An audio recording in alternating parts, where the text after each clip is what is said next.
Tutto è iniziato nel 1997, all'età di 16 anni, dove per la prima volta, andando al lavoro con mio padre, comprai una rivista dove sulla rivista in prima pagina c'era la foto di Kevin Levrone. Diciamo che Kevin Levrone è stato il primo atleta che io ho notato in quegli anni e da lì è partito, leggendo quel flex che ancora conservo, è partita la mia storia, il mio racconto. Da lì sono poi successe delle situazioni che mi hanno portato a capire che la mia strada, il mio percorso doveva assolutamente prendere vita in palestra, e quindi la mia carriera da atleta è iniziata in quel momento, e da lì poi è stato un susseguirsi di gare fino al 2015. I migliori risultati che ho ottenuto nella mia carriera da atleta inizialmente erano juniores, perché ero molto giovane e quindi ho vinto tante gare da juniores, tra cui anche il campionato italiano WABA nel 2006, per poi affacciarmi nella IFBB, che era all'epoca la federazione più importante del momento, dove arrivai a qualificarmi per l'Arnold Classic, quindi vincendo le selezioni andai a fare la gara a Madrid, Arnold Classic fino a 80 kg, dove arrivai 11° su una batteria di atleti, eravamo 36, davanti a me c'era solo Zuccaro come italiano e io poi mi piazzai 11° a quella gara. Ho vinto un Grand Prix importante a Napoli, dove quella gara conservo ancora tantissimi ricordi, nel 2010, dove riuscii a vincere l'assoluto, a portare a casa un grande montepremi, e a quella gara c'erano tanti veterani del bodybuilding che io fino a qualche anno prima guardavo sulle riviste. Nel 2009 io lavoravo in una palestra a Sarno. In quella palestra era una palestra non all'avanguardia, quindi era una palestra con la vera ghisa, corde, a terra non c'era il parquet, era una palestra molto rustica.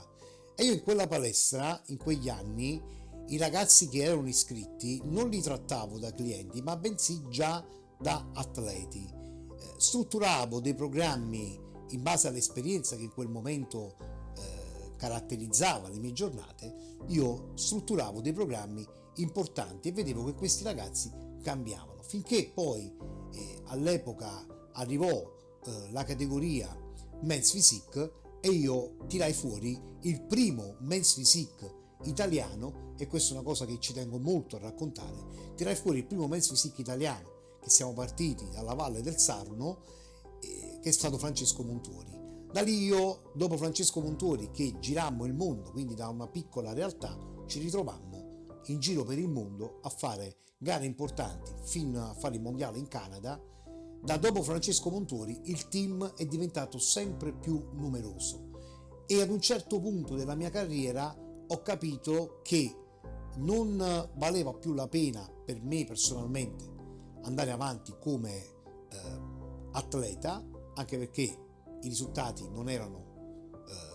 soddisfacenti, e quindi a quel punto ho capito che il mio era un leader, mi sentivo comunque importante, mi sentivo che in quel momento tiravo fuori il classico coniglio dal cilindro, quindi dentro di me avevo capito che avevo questo intuito forte, ed ho capito che ero portato per fare il coach. Inizialmente, negli anni quelli dove ovviamente in Italia c'erano tanti preparatori in voga in quel momento, e questa è una cosa che ci tengo a sottolineare, all'epoca io mi scontravo con dei preparatori che erano dei grandi veterani del passato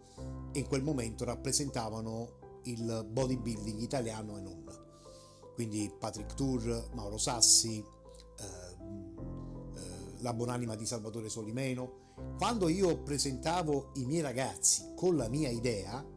sono stato molto bersagliato, perché io avevo il mio modo folcloristico di raccontare le mie giornate, il mio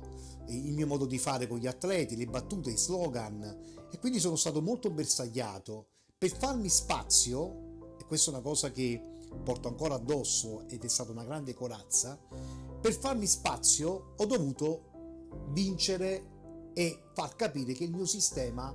era un sistema valido, presente, pure perché ho vinto tantissime gare con i miei atleti,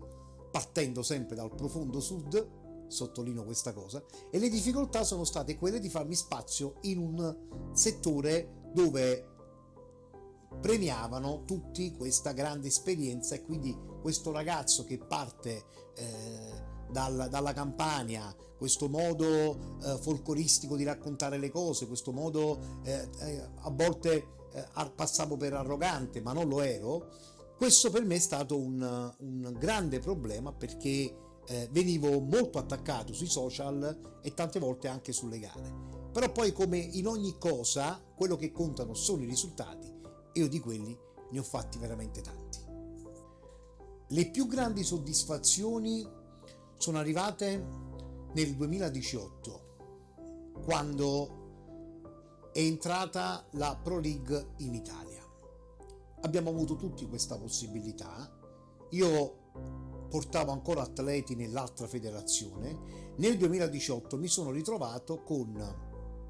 la prima gara Pro League che c'è stata in Italia, con successiva gara Pro, era a Bari, e io quel giorno feci diventare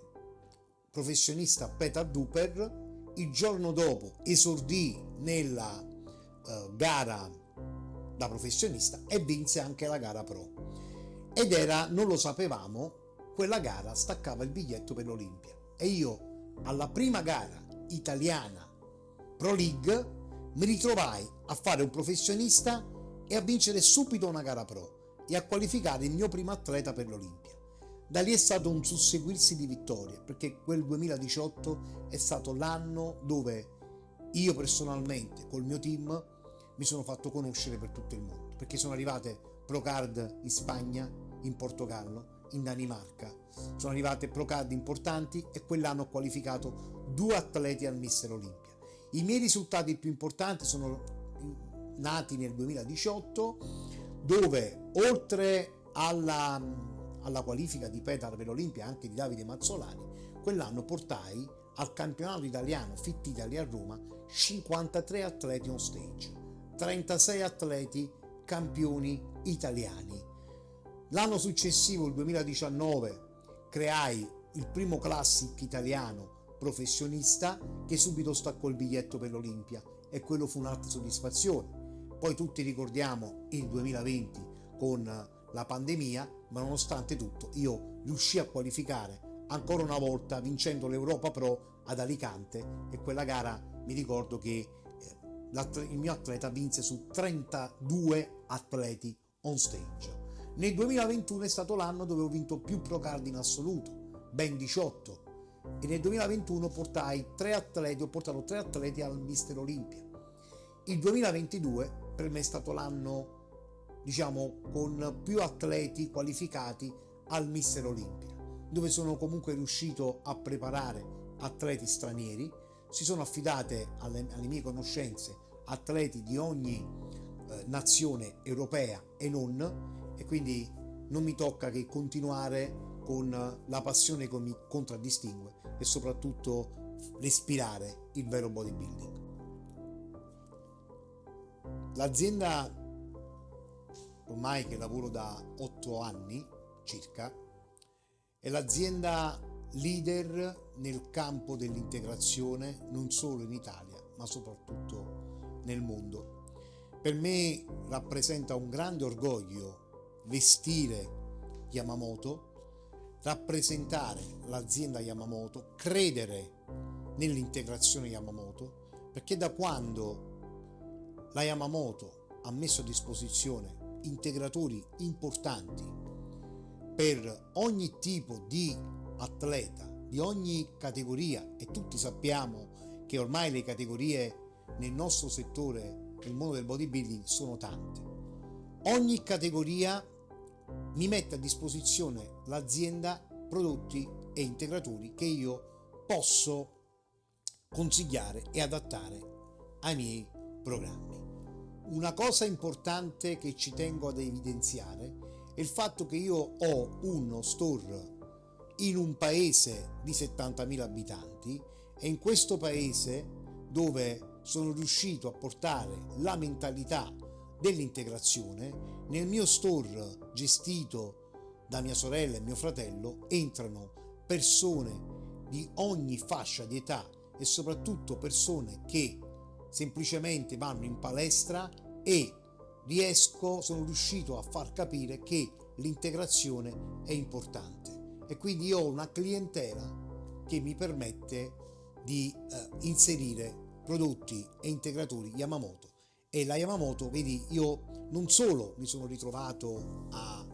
portarla in giro per il mondo con vittorie, credere soprattutto nei miei atleti e nei prodotti,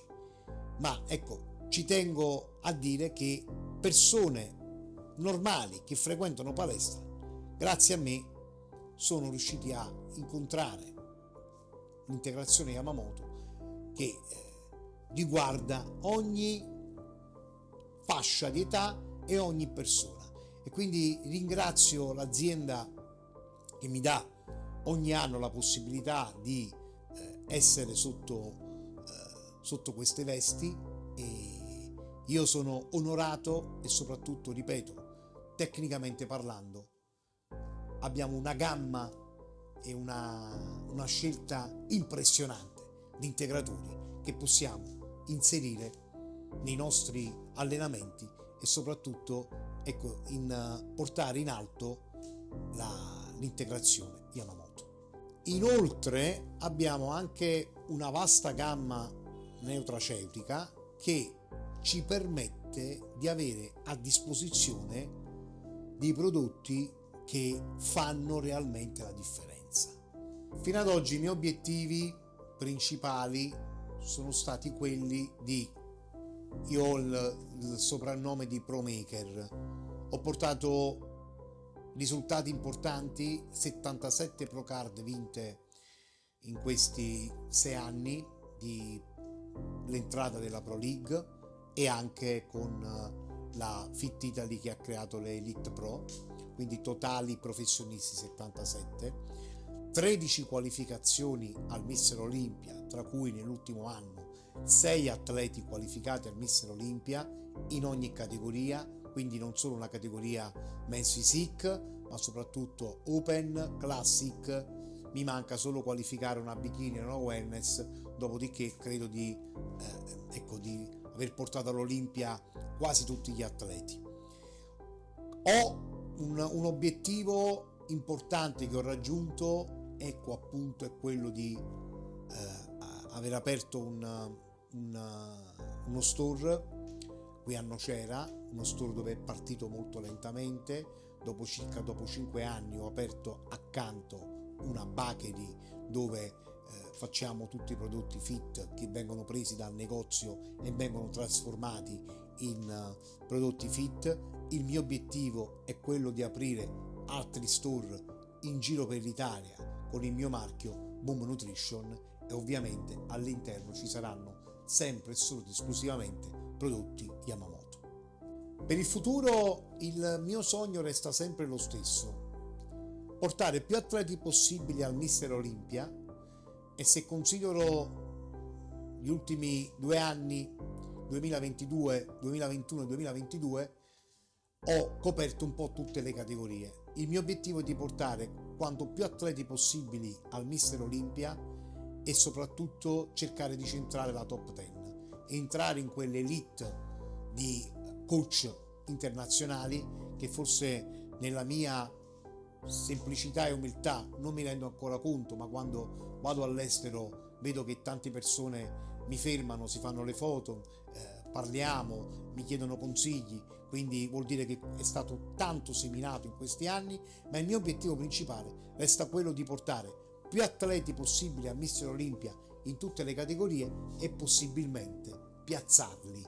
al Mister Olympia. Ho vinto tantissimi pro show negli ultimi anni e questa è una cosa che ci tengo a dire, che non bisogna solo crearli professionisti, ma soprattutto curarli e farli arrivare in alto, e per fare questo c'è bisogno di una grande conoscenza, esperienza e pazienza.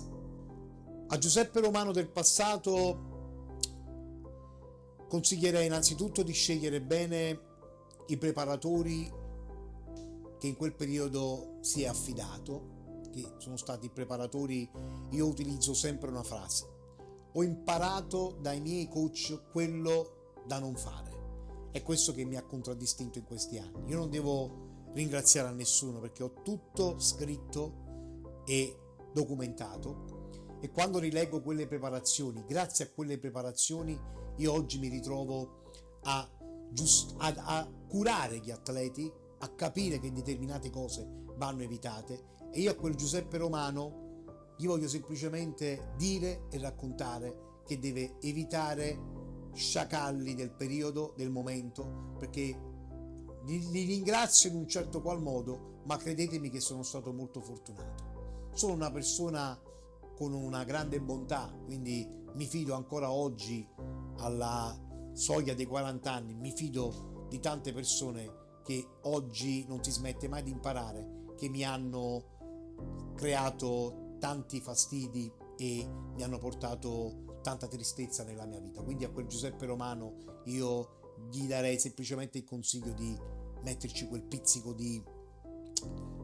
presunzione, perché avere tanta umiltà a volte in questo mondo ci rende deboli. Il bodybuilding di oggi penso che ci ha dato tante possibilità, è cresciuto tanto proprio perché c'è stato l'entrata di tante categorie che danno possibilità un po' a tutti di gareggiare, danno possibilità a varie tipologie di fisico di poter ambire ad una pro card, di poter ambire ad essere degli atleti di fama, di crescere tanto in questo settore. Io ci sono delle cose che non condivido del bodybuilding attuale, perché io diciamo che rappresento ancora quella parte degli anni 90, fine anni 90, inizio 2000, dove l'ho vissuta, dove non c'erano i social, dove i social hanno portato una grande possibilità per tutti. Però oggi vedo che tanti atleti si concentrano su altro, e quindi in Italia ci chiediamo spesso del perché non ci sono campioni che possono arrivare ad alti livelli. Il motivo principale del perché non ci sono tanti campioni che possono arrivare ad alti livelli, io penso che sia quello che oggi gli atleti vogliono fare troppe cose. È una cosa che ho sempre pensato. Io personalmente preferisco preparare atleti che hanno la fame agonistica, hanno la cosiddetta bava agonistica, voglia di arrivare. È quello che oggi purtroppo vedo in pochi atleti. Allora mi ritrovo spesso atleti con una grande genetica che però non ci mettono il giusto impegno per arrivare. E poi ci chiediamo del perché atleti stranieri arrivano ad alti livelli e noi italiani non riusciamo ad arrivare a quei livelli. Personalmente preferirei lavorare con atleti che si impegnano al 100%, fanno quello che bisogna fare, perché una volta diventate professionisti si parte da zero per cercare di arrivare in alto. Io il bodybuilding attuale ringrazio che ci dà possibilità di poter gestire al meglio la nostra professione, però ecco, cambierei solo una cosa: che tutti si sentano campioni, tutti si sentono i numeri uno, tutti si sentono dei grandi guru, tutti si sentono arrivati con 3, 4 anni, 5 anni di esperienza alle spalle. E questa è l'unica cosa che cambierei, perché io ho vissuto il bodybuilding, quello del rispetto, dell'onestà, dell'educazione, del dire grazie. Non ho vissuto il bodybuilding quello fatto di presunzione, di arroganza e di poca umiltà, o della finta umiltà che padroneggia sui social.